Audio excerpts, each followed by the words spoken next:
of you out there are having a great day. I am. This is the Sara Carter podcast. I'm here from Radio America, these beautiful studios in Arlington, Virginia.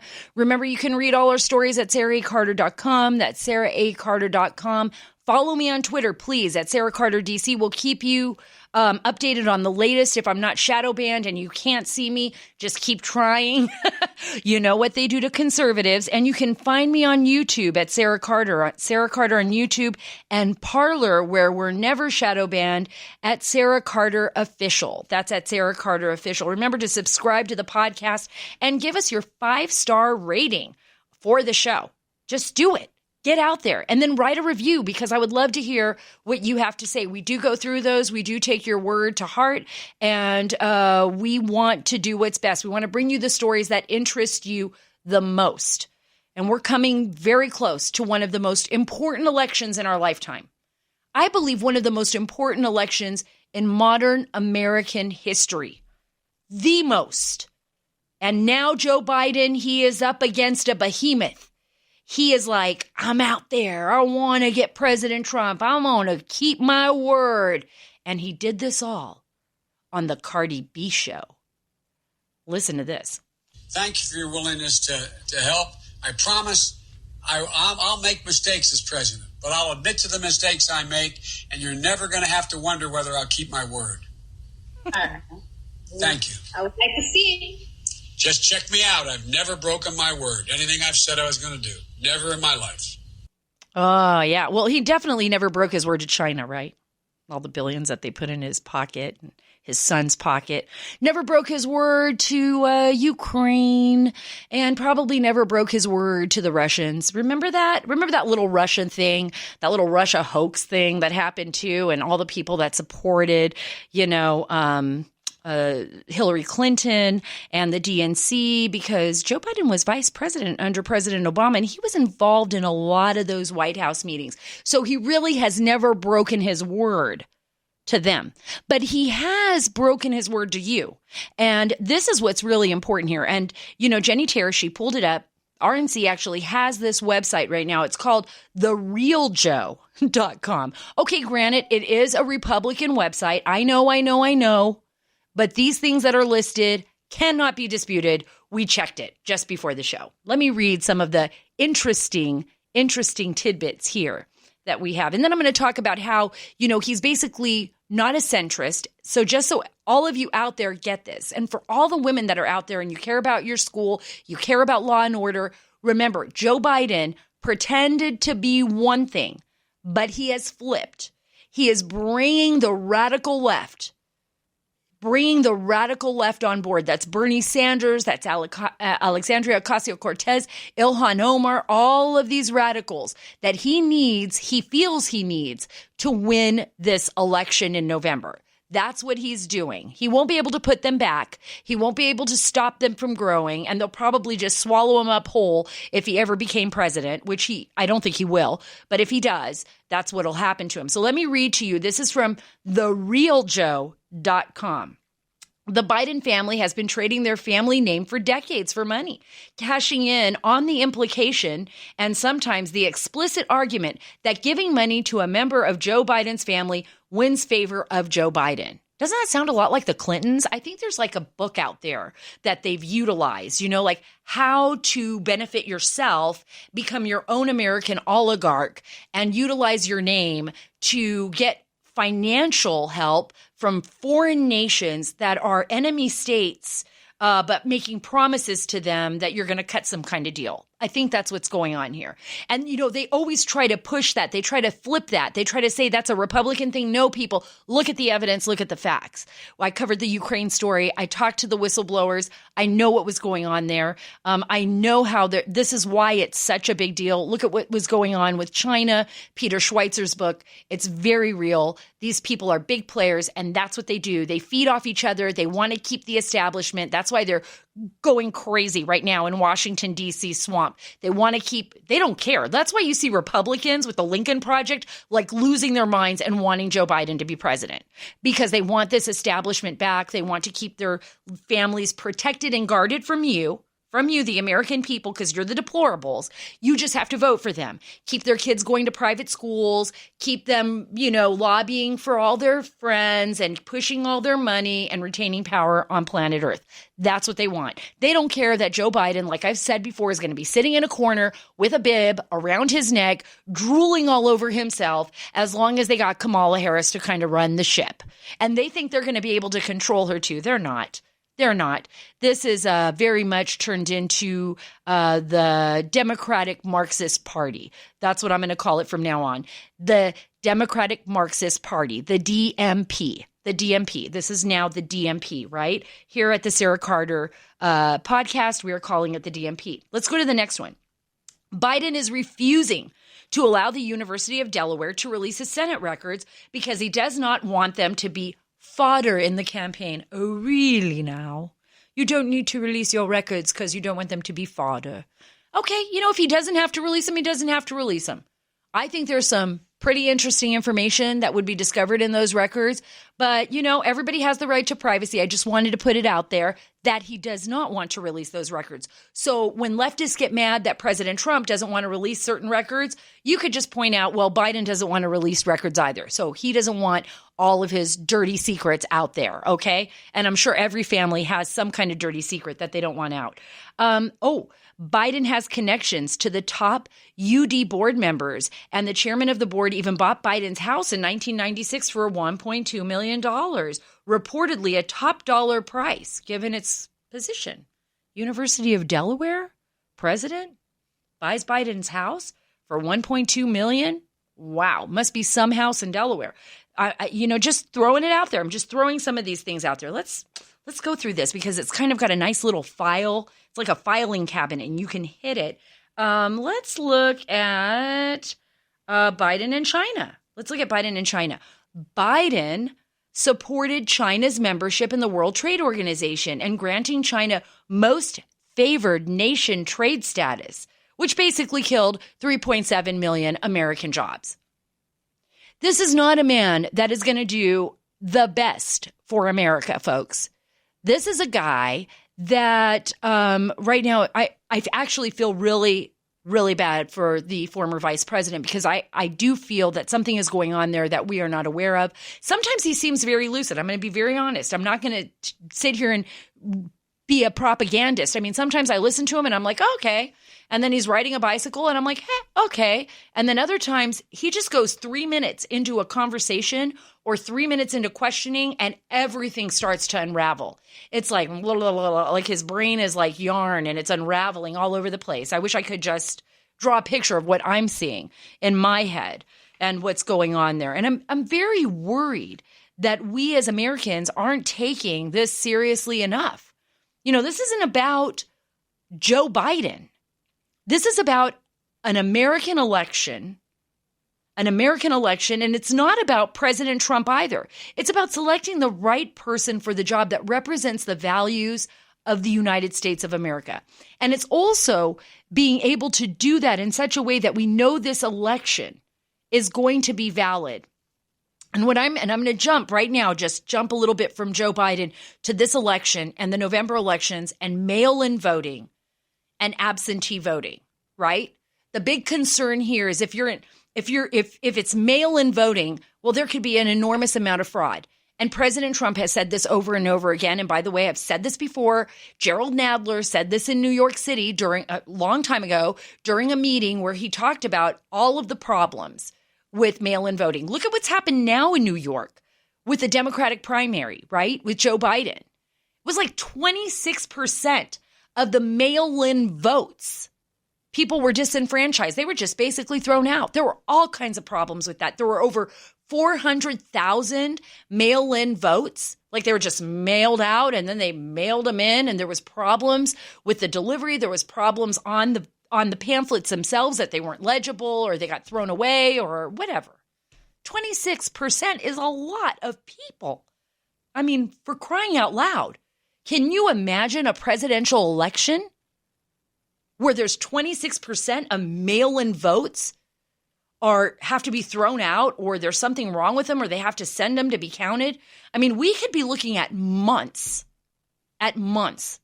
without having an answer to who the president of the United States is. I mean, that's just complete insanity that this could happen. Imagine, and I'll explain why. You're thinking, oh, well, Sarah, but it's not till January. And then, President Trump would be there. And then eventually, if it was Biden, Biden would come in. Or if it was President Trump, he would be in. Think about the stock market. Think about your money. Think about what will happen in the uncertainty. Not only are we dealing with COVID-19, right? But we're dealing with the fact that we could have a resurgence of COVID-19, a very serious resurgence this fall that we don't even understand still because I'm still trying to figure it all out. I still feel like I'm not being told the truth. And our economy will be just in shambles because the market will react. The market will react to this. And the American people will react to this. Look at what's going on in the streets of Portland. Look at what's happening in Seattle. Look at what's happening in Chicago. Look at what's happening across the nation. Right now, our economy is moving back. It's trying to figure its way out. People are going back to work, right? But we're trying to figure it all out. But we really don't have that certainty yet. That certainty that tells us, okay, things are back to normal. My God, I don't have to wear this thing. Today I'm only wearing this thing because it was my son's and he left it in the car and I forgot my face mask. I look like I'm robbing people. It's like a pirate. It's a pirate scarf. It's just, so if you can't see it because you're listening to me on the Sarah Carter podcast, of course, go to YouTube and you'll see the face mask there. This is a tough situation that we are all in and one that is going to affect every single one of us. And, I was going to come in and just joke around a bit, and I will later on. We'll talk about this ridiculousness. I don't even know if it's worth joking. I mean, the fact that, and I'll talk about this later, but I'm going to tell you now, al-Baghdadi had a better obituary than Robert Trump, the president's younger brother, who wasn't even in the limelight, who didn't even like the limelight, who was very close to the president. The fact that al-Baghdadi in the Washington Post got a better obituary, we need to talk about that. We need to talk about what's happening at the New York Times, what's happening on all these social media platforms that are controlled by these leftists. We need to talk about what's happening with our own children and going back to school, right? I want to be able to joke around with you, but these are like some of the most serious things that our country has faced in a long time, in modern times. I look back and I think of September 11th. I think about the World Trade Center. I remember getting up that morning and my mom calling me and saying, turn on the TV. I was in California at the time. It was very early in the morning. She said, with her very cute Spanish Cuban accent, "Ay, Sara, turn on the TV. That a plane crashed into the Trade Center." I was like, what? A plane crashed into the Trade Center? What is she talking about? I turned on the television. I have my coffee. I'm sitting there watching my entire life change, just like all of you, before our very eyes. And I'm not over-exaggerating that, am I? Because our entire lives changed before our very eyes. Our nation has been embroiled in one of the longest wars in its life against terrorism. And we have seen fundamental changes in our country that we never thought we'd ever see. And now this, the rise of COVID and the divisiveness in our country and us fighting each other and, Joe Biden. Well, first we have the disruptors, right? The American people say no more. We're not putting up with this anymore. We want something different. They trusted in President Trump and he was voted into office. Totally stunned. And slapped everyone in the face that thought for sure Hillary Clinton was going to win. They were having whiplash over at the Javits Center. They didn't even know what to do with themselves. The people at the Hillary Clinton, after party were like walking outside. Ben Rhodes was crying. He had his wine in his hand. It was spilling all over himself. They were blathering all over themselves. They didn't know what to do. They were like, Jesus, the curtains that I put in the White House, my dream. I was going to put John Brennan here. I was going to move James Comey there. Andy McCabe had already picked out his new house in D.C. Everything's shattered. Oh, and who's Sarah Carter? And why is she writing these stories about us? And John Solomon. How come Hillary didn't win? Poor Hillary. I remember Lanny Davis, he came in, he was in, the green room with me at one point, and he was like crying. I was like, Lanny, why are you crying? Hillary. I'm like, oh my gosh, what is going on here? Have we totally lost our minds? The American people had an election. They voted, President Trump won, she didn't win. Of course, remember, it wasn't just a normal election. They were hunting down President Trump and his campaign. They were going to ensure that they didn't get into office. That was their plan. That's why they were crying. They were freaking out. I was at the Hilton that night on election night at the so-called, it wasn't going to be a party. It was just going to be like, okay, President Trump was going to, at that time, Donald Trump would walk in, give his concession speech. The reporters were all sitting back laughing. I remember I was right there. They were just like, he's not going to win. Everybody was scrambling to get to Javits Center. There were reporters there that were so mad. I can't believe I'm here. I'm missing the whole thing. It's at Javits. Everybody's going to be there for Hillary. For Hillary. Hillary! It was like, whoa! And all of a sudden, it was like, kaboom. It was like state after state. Boy, when I saw Pennsylvania flip, I was like, oh, damn, there are going to be some sad people. I looked behind me. They were all crying. Literally crying. They could have joined Lanny Davis in the green room that day crying. It was sad. Everybody was bummed out. Except the American people who put President Trump into office. And that's you. That's you. The disruptors. The great American experiment, right? And now we have this election in November. This is going to be one of the most important elections in our lifetime. It could fundamentally change our nation forever. Forever. We can make a decision now. You can make a decision whether we're going to go by way of the Marxists, and I'm going to go back to the top of the show where he promises Cardi B in that crazy interview that he's never broken his word. Do you believe him? He's lying. He's lying to you. He has basically sold out the Democratic Party to the Marxist leftists, to the most radical forms of extremism in this country right now. And you see it every single night. You turn on your local news channel, you watch your local cable show, well, as long as you're not watching CNN, because then it's just a peaceful protest, right? But this weekend, we saw a man get pulled out of his truck and get beaten to unconsciousness in Portland, and his wife get punched in the face. And this isn't some random thing that's happening. Our cities are burning. People are dying. Our children are being lied to. Our schools are shutting down because of COVID and nobody knows what to do. And they've already missed half a year of school. And some of the schools are opening back up.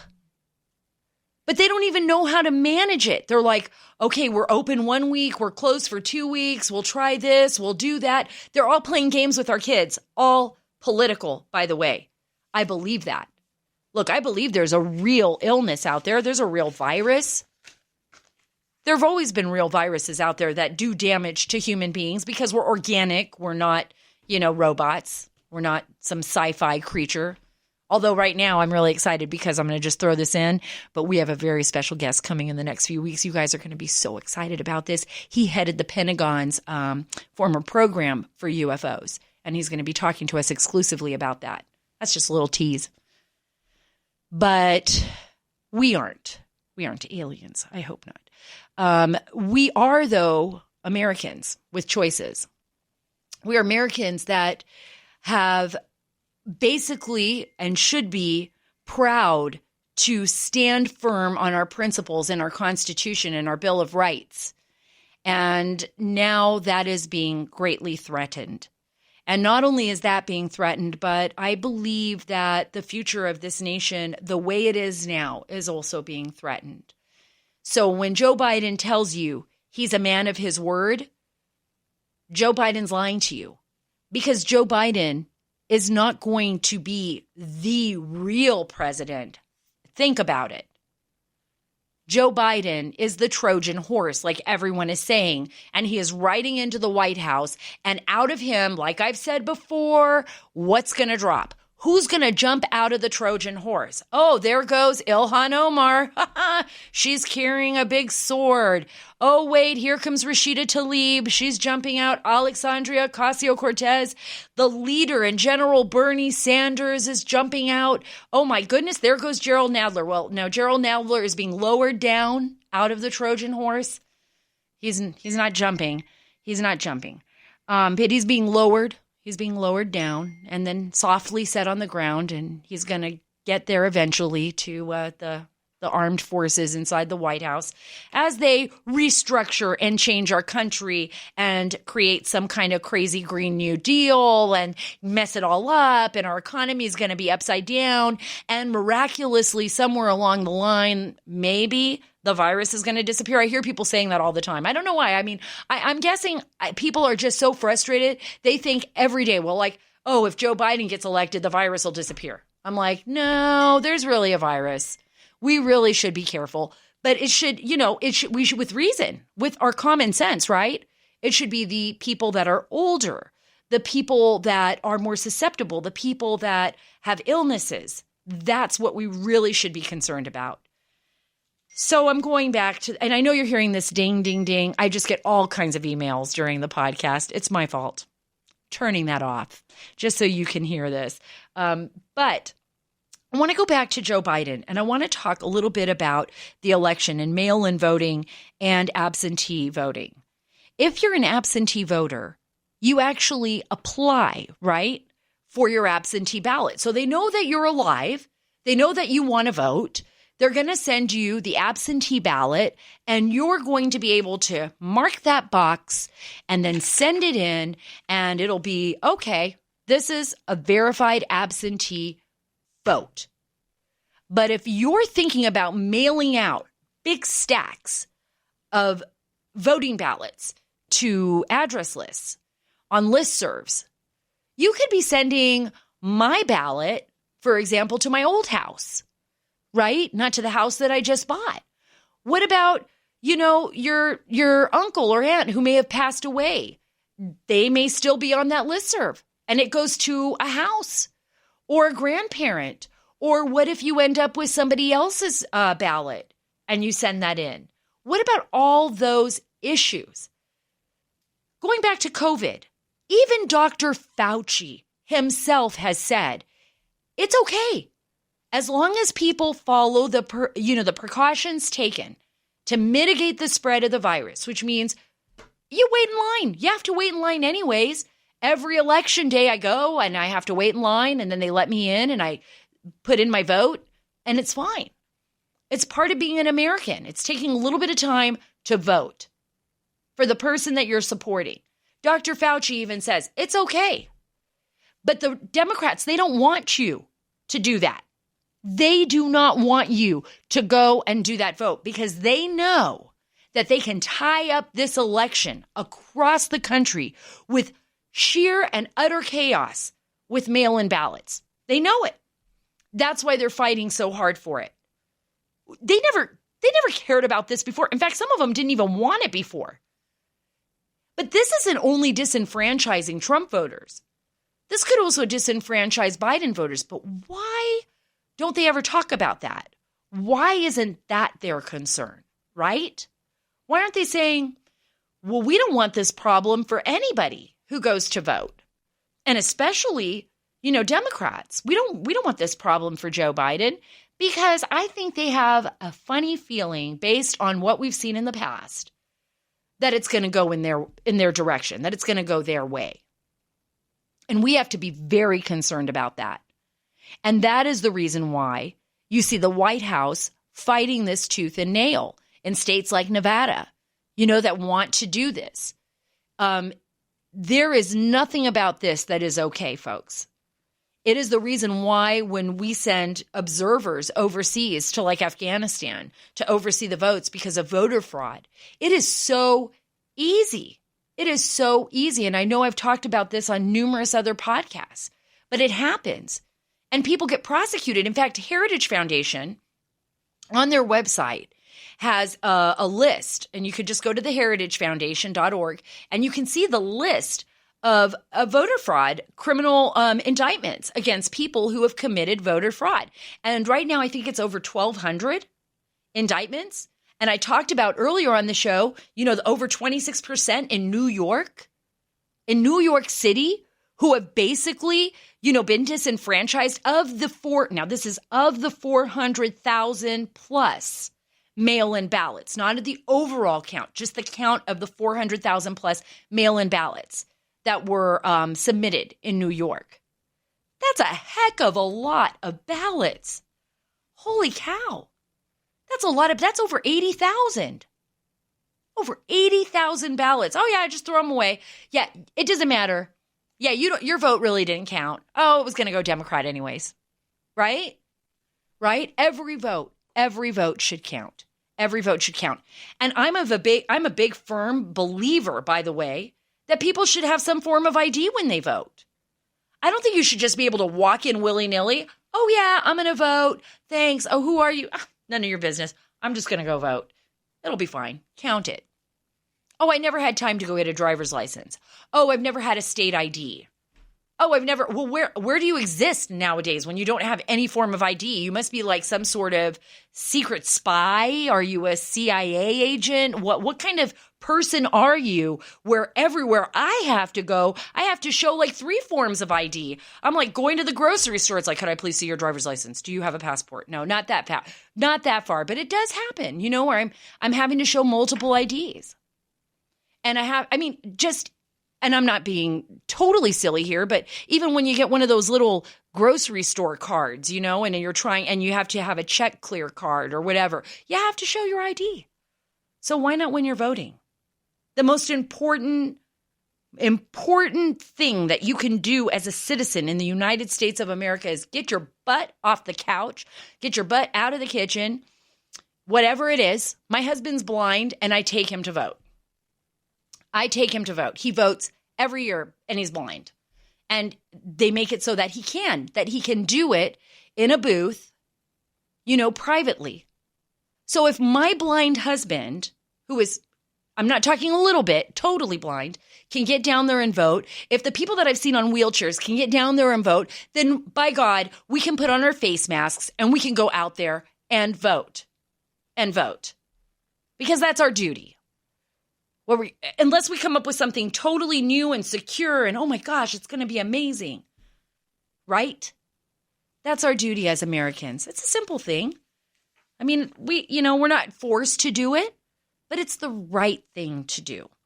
I want to play a little clip here before I wrap up, and I want you to hear this. It's craziness. This Democrat, John Thompson, campaigning for State House in the District 67A in St. Paul. I want you to hear what he has to say. Listen to this. Don't run now! Don't run now, racist white people! I'm here! Oh yeah, we pull up! We pull the up! And we're here! Come on over here with your Blue Lives Matter sign! Blue Lives ain't and if people in Hugo don't support black people, Hugo, Minnesota. Wow. The reason I played that for you is because I want you to understand what is happening here in the United States of America. You can no longer afford to sit in your house and ignore what is happening in your communities. These voices are loud. They are divisive. They want to destroy the foundation of this country. And if you remain quiet, they will. They will take over.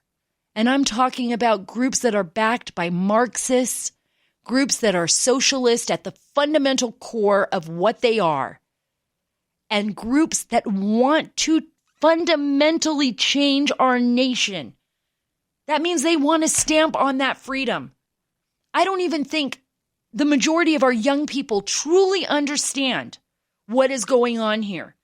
They are being brainwashed, and they have been brainwashed by universities and colleges and lawmakers and these radical leftists to believe that this country is not innately good. It is good. These kids haven't traveled much. But as far as I can tell, people from all over the world come here legally and illegally to be a part of this country, to be a part of this fabric, to be a part of who we are, of who you are, to find freedom and hope and justice. Don't give it away. Don't let them take it away. You can go to my Facebook page. I have a special subgroup there. It's called the Unsilent Majority. I suggest we all start speaking up. There is strength in numbers, folks. There is strength in numbers. Don't let them take advantage of you. Don't let the radical left silence you. Remember that. I am here for you. I will stand by your side. I know you'll stand by mine. Thank you so much for being a part of the Sara Carter podcast. I look forward to having the special guest that I teased about earlier on my show sometime next week, maybe this week. It's very special, and I'll announce his name as we get closer to that day. And remember, you can follow me on Twitter at Sara Carter DC, and you can read all of the stories, the latest, at saracarter.com. Please subscribe to me on YouTube as well, at Sara Carter, where you can see the scarf, lol, and on Parler at Sara Carter Official. Subscribe to the Sara Carter podcast and give us a 5-star rating on whatever app you use, whether it's Apple or Spotify. We are here for you. We are taking the story back. Thank you for being a part of the Sara Carter Show.